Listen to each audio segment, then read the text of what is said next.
And he's like, do you know about the executive council? I was like, do I ever? So I sent him our podcast, and he hasn't listened yet, but he's very excited. He's like, this is crazy. Why doesn't Planned Parenthood get more money? I was like, oh my God. Let's go. We can all agree. Cut that. That's going to be the perfect opening for this episode, actually.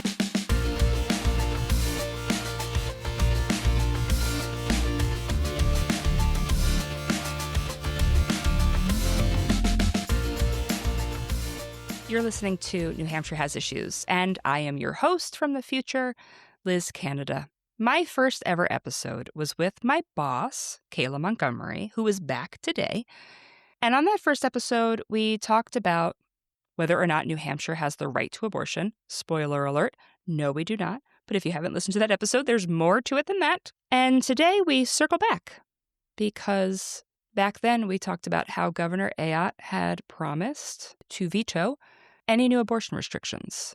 If anything got to her desk, she was going to veto it. Well, a bill is headed to her desk right now, House Bill 232. It's an anti-abortion bill, and as I say these words, it could be landing on her desk. If you want to do something about this, you can call her. You can urge her to veto it, or you can use the link in the show notes to send her an email to urge her to veto it and keep her promise. So this episode is about House Bill 232, but it's also about reproductive health care and how to support it overall, and how to support health care in our state overall. Because here's the thing. What Granite Staters want is to be able to access and afford health care. Granite Staters do not want to go bankrupt because they need to go see a doctor. They do not want the health centers in their communities to close. And they do not want to have to drive an hour to be able to see a provider. And on top of all of that, they also don't want abortion restrictions, by the way. So this episode gives a few ideas of how state leaders can act to support health care overall in our state, more than just stopping the bad bills in the state house, more than stopping these abortion bans that legislators keep introducing every single year. We need more action than that. If you'd like to support this podcast, please visit patreon.com/NHHasIssues. The link is in the episode notes as well. And if you are curious how your state representatives and your state senator voted on reproductive health care, Planned Parenthood New Hampshire Action Fund legislative scorecards are now available and in the show notes as well. All right. Thank you for listening.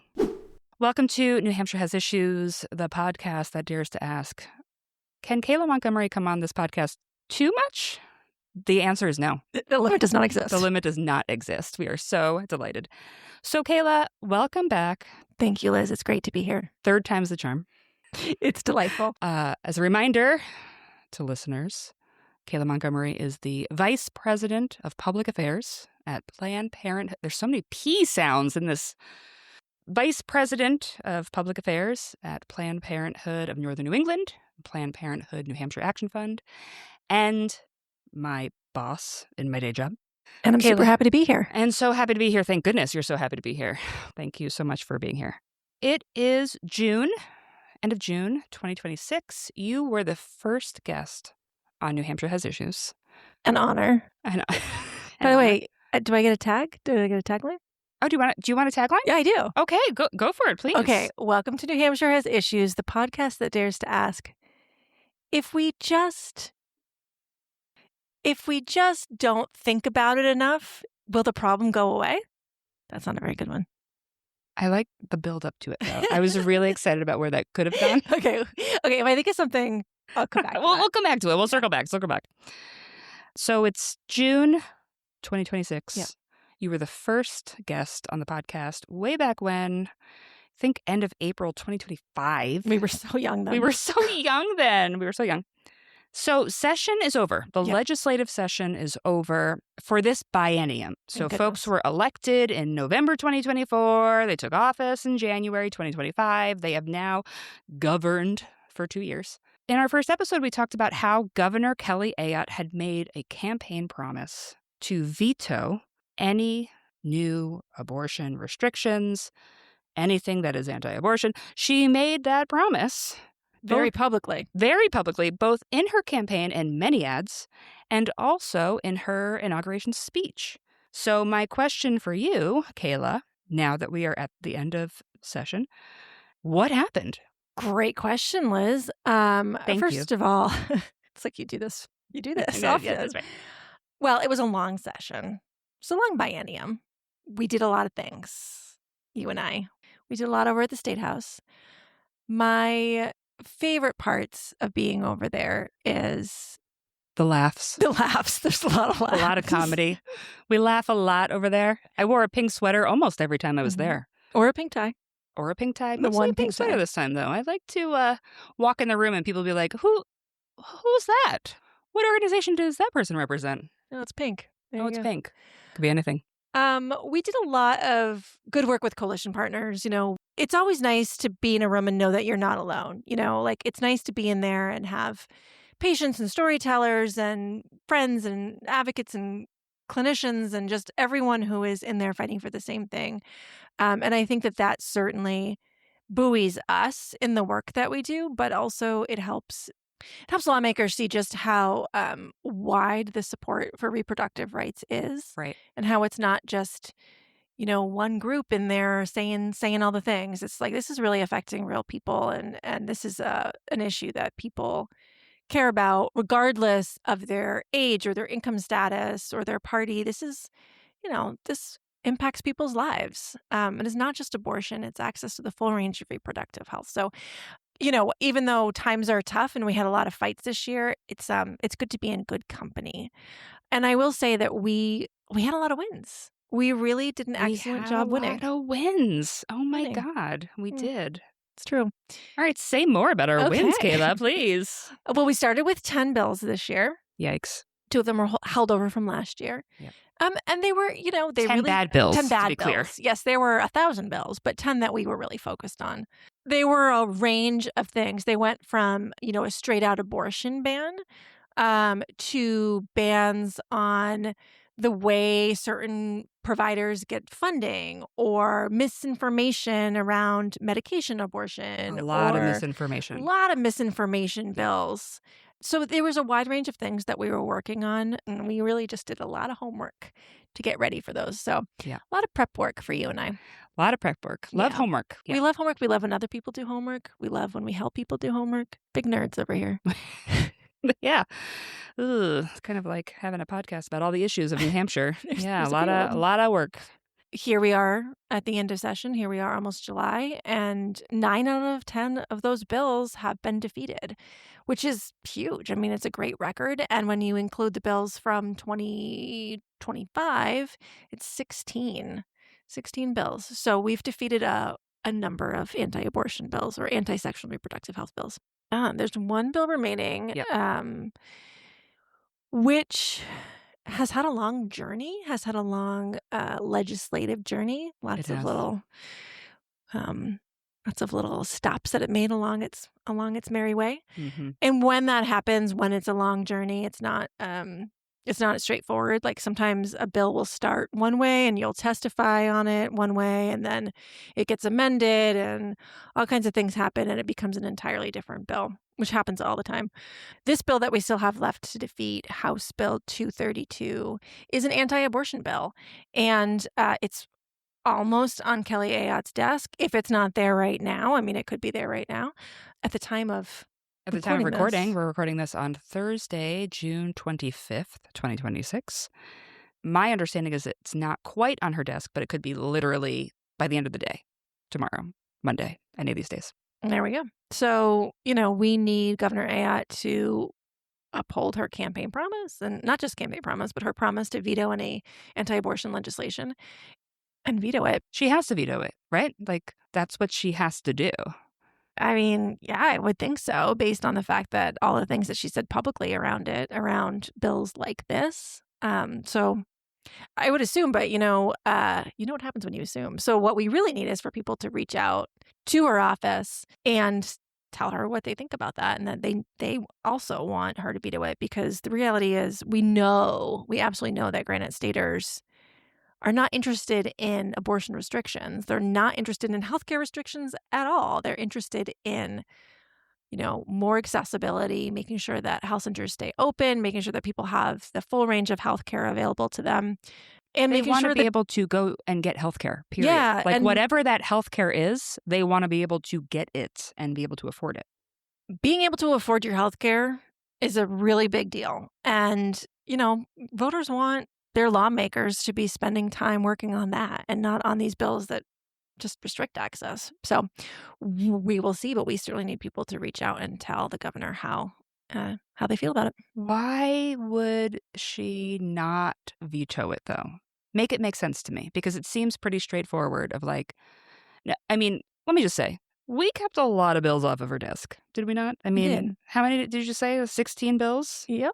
So she has So this one. yeah, I mean, also kudos to everyone. Kudos to That's a everybody big in the deal. coalition and the legislature that stopped these bills. Yeah. It would make no sense to me Yeah. if she didn't veto it.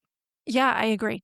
But I mean, she's not talking to me about it. So Stranger things have happened, I suppose. So I guess we'll see. We'll see what she Well, does. It would just make absolutely no sense for her not to veto it. Okay, so I guess what we're saying here is everything's fine then, Kayla? if we defeated all of these bills, which we did, there's one bill remaining, and we expect that she would want to keep her promise to Granite Staters and veto it. So is everything fine and dandy when it comes to reproductive rights and healthcare in New Hampshire? Oh, I wish. I wish that we could just say, hey, we've defeated these bills and so it's all good. I think that's one really important piece of the puzzle. I think that making sure you're stopping restrictions is really important in order for providers to be able to focus on doing their jobs and patients to be able to get the care that they need. That is really important that we are, following the laws. But there's so much more than just policy that, the legislative branch is looking at. We have faced, just such an onslaught of attacks. And by we, I just mean healthcare in general, but especially providers of sexual and reproductive health have faced an onslaught of attacks throughout the years through the New Hampshire Executive Council, through the Trump administration. What's the Executive Council? Just kidding. That was your second episode on this podcast. There's so much more that doesn't really get talked about in the same way that a piece of policy does. Because the reality is delivering health care in any state is difficult. And there's lots of pieces to it. And for providers who have been around for a long time, the goal is to continue to provide care to Granite Staters regardless of their income. For decades, providers like Planned Parenthood and Lovering Health Center and Equality Health Center have been providing care. And we're talking about, the full range of care. So everything from miscarriage management to STI testing and treatment, to cancer screenings, to vaccinations, to well-person exams, and taking care of people regardless of how much money they have. If they come in and they say, I can pay absolutely $0 today, these providers are still taking care of them. And that is keeping communities healthy. And that does not happen everywhere. That does not happen in every doctor's office or health center. That does not happen. People often cannot get care because they cannot afford it. And that does not happen. And if they can't get the care, they just go without. They push it out. And every time you push out your health care, it gets more and more expensive. Yeah.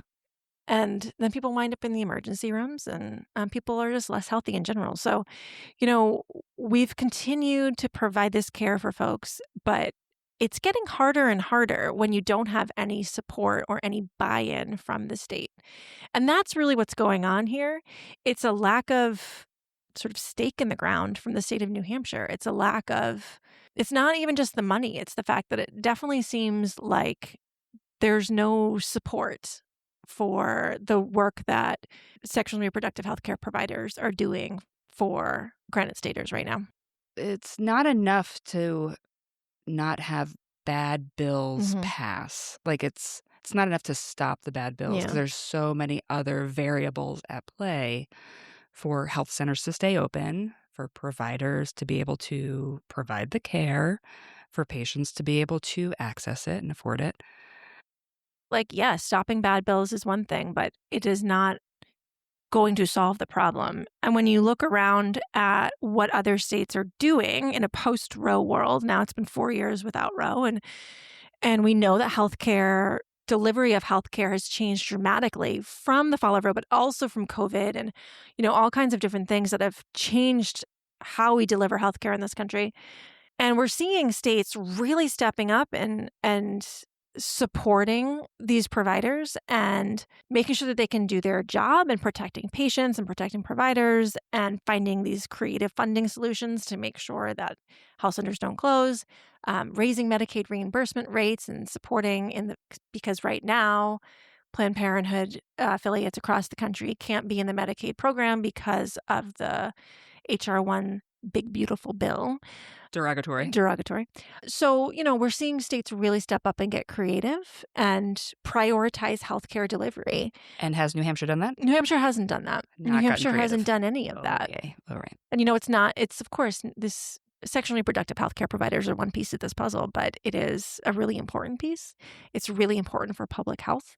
And I fear that the longer we go and the longer we pretend like nothing's changed, the harder it's going to be for these providers to stay open and to be able to take care of our most vulnerable Granite Staters, because that's what a lot of these providers are doing. That's what federally qualified health centers are doing. They're seeing patients who don't have anywhere else to go, don't have anywhere else to turn. And we're starting to see health centers close, especially in the North Country.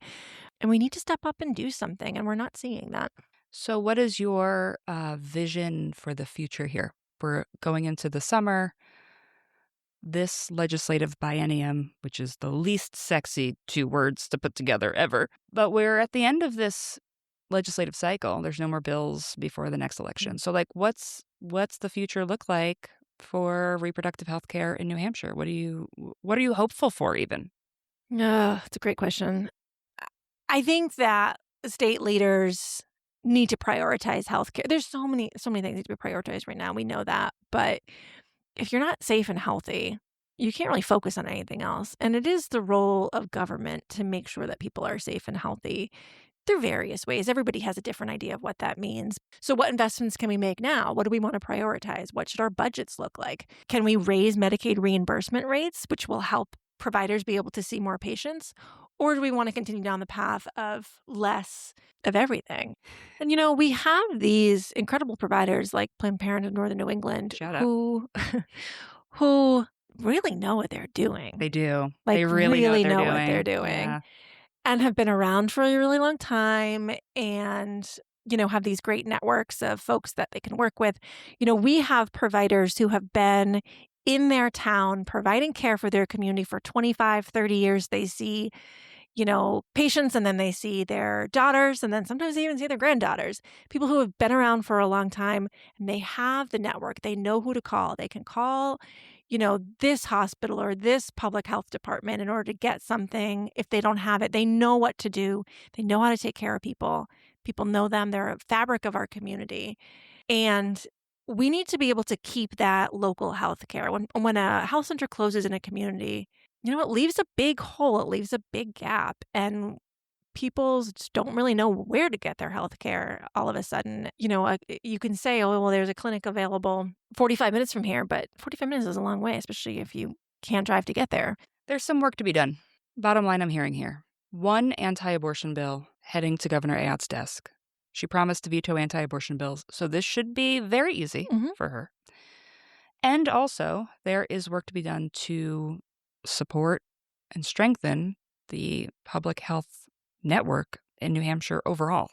It's not enough to just stop bad bills. I'm really proud of the work that the coalition around reproductive rights in the state has accomplished this biennium. Yeah. We've done really good job of defeating bills, but also educating voters on what's going on and reminding people that, we really don't want to be spending all of our time on defeating these bad bills. We really want to be advancing laws and advancing healthcare and keeping people healthy. I think we've done a good job of that. And I think that we really need our state leaders to think that same way too.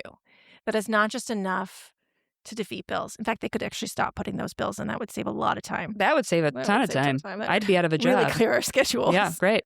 Anything that you wish that you had said that you have not? I don't know. I feel like it's a mini episode, so I don't need to say much. I feel like we've covered the things that we needed to cover. We talked about 232. I like that we didn't really talk about what it was. We didn't need to. It's an anti-abortion bill. Yeah. Like, bottom line, what else is there to say?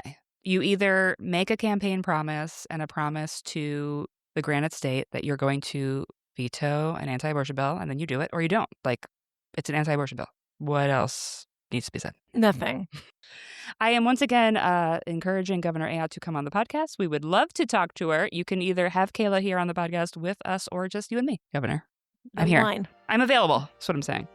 I'm not taking any vacations. New Hampshire Has Issues, the podcast that dares to ask, when's Kayla Ayotte coming on the pod? That's the tagline. There it is. What are you going to come on the podcast over next? I like this like twice a year, Liz and Kayla catch up. We could talk about Top Chef. I want you to watch Widow's Bay. I know. What was the other thing that I wanted you to watch? Hacks. Hacks. I know. Oh my God. Just have a lot of free time these days. Okay, well, what if instead of working, if they would stop They'd stop filing these bad bills. bills, we could watch more TV. Kayla needs to watch Hacks. I just want to watch Hacks. Just let me watch Hacks.